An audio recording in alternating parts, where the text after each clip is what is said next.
सबसे पहले आप सभी को होली की हार्दिक शुभकामनाएं।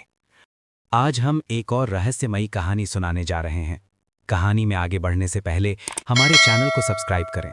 साल 2001, पाकिस्तान के मुल्तान सेंट्रल जेल की अंधेरी, सीलन भरी कोठरी में एक कमज़ोर, बीमार और लगभग टूटा चुका आदमी ज़मीन पर लेटा हुआ था। उसकी सांसें धीमी हो चुकी थीं।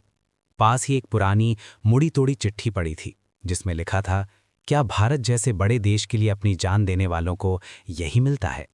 कुछ घंटों बाद उस आदमी की मौत हो गई। ना पाकिस्तान को फर्क पड़ा, न दुनिया को पता चला, और सबसे हैरानी की बात, जिस देश के लिए उसने अपनी पूरी जिंदगी कुर्बान कर दी, उस देश में भी बहुत कम लोग उसका नाम जानते थे। लेकिन सच ये है, वो कोई साधारण कैदी नहीं था। वो भारत का सबसे खतरनाक, सबसे साहसी और सबसे रहस्यमयी जासूस था, जिसने 20 साल तक पाकिस्तान के अंदर रहकर दुश्मन की सेना में घुसकर भारत के लिए ऐसी जानकारी भेजी जिसने कई युद्धों का रुख बदल दिया। उसका असली नाम था रविंद्र कौशिक, और रॉ ने उसे दिया था एक नाम, ब्लैक टाइगर। 11 अप्रैल 1952, राजस्थान के श्रीगंगानगर में एक साधारण परिवार में एक लड़का पैदा हुआ, रविंद्र कौशिक। कोई नहीं जानता था कि ये लड़का एक दिन भारत का सबसे महान जासूस बनेगा। रविंद्र बचपन से ही बहुत तेज दिमाग वाला था। उसे नाटक करना बहुत पसंद था। स्कूल और कॉलेज में वो अक्सर अलग अलग किरदार निभाता था। वो इतनी अच्छी एक्टिंग करता था कि लोग भूल जाते थे कि वो असली नहीं, एक किरदार निभा रहा है। 1973 में जब रविंद्र 21 साल का था, वो लखनऊ में एक राष्ट्रीय नाट्य प्रतियोगिता में हिस्सा लेने गया। वहां उसने एक भारतीय सैनिक का किरदार निभाया, जिसे दुश्मन पकड़ लेता है, लेकिन वो अपने देश के रहस्य नहीं बताता। उसकी एक्टिंग इतनी असली थी कि वहां बैठे कुछ खास लोग उसे ध्यान से देख रहे थे। कुछ दिनों बाद उन लोगों ने रविंद्र से संपर्क किया।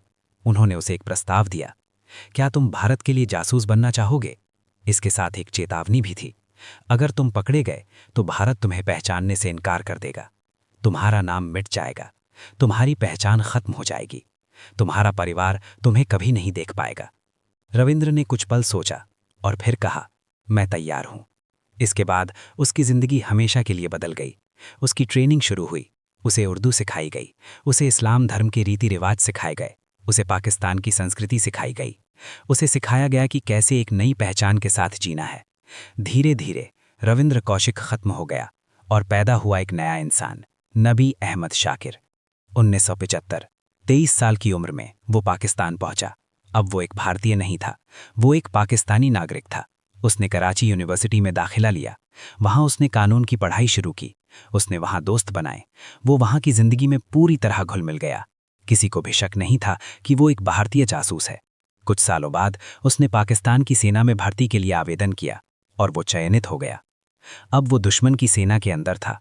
वो वहीं बैठकों में शामिल होता था जहां भारत के खिलाफ योजनाएं बनती थीं, और फिर वो सारी जानकारी भारत तक पहुंच जाती थी। उसने पाकिस्तान की सेना में तेजी से तरक्की की। वो मेजर बन गया। उसने पाकिस्तान की एक लड़की से शादी भी की। उसका एक बेटा भी हुआ।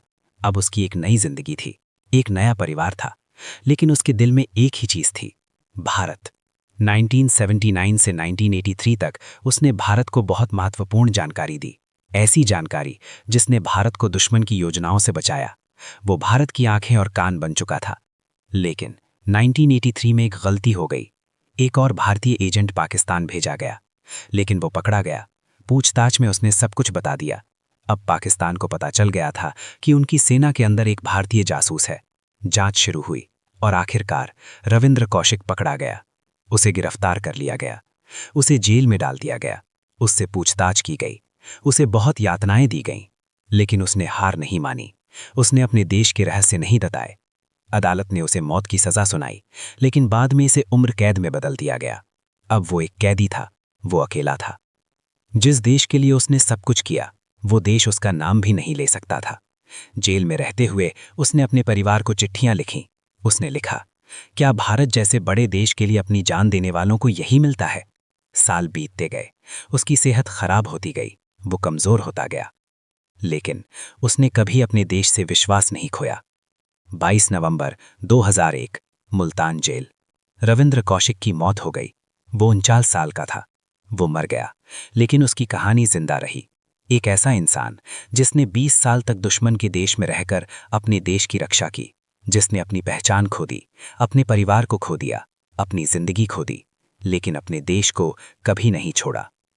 आज भी बहुत कम लोग उसका नाम जानते हैं, लेकिन वो एक सच्चा हीरो था, एक गुमनाम हीरो, ब्लैक टाइगर।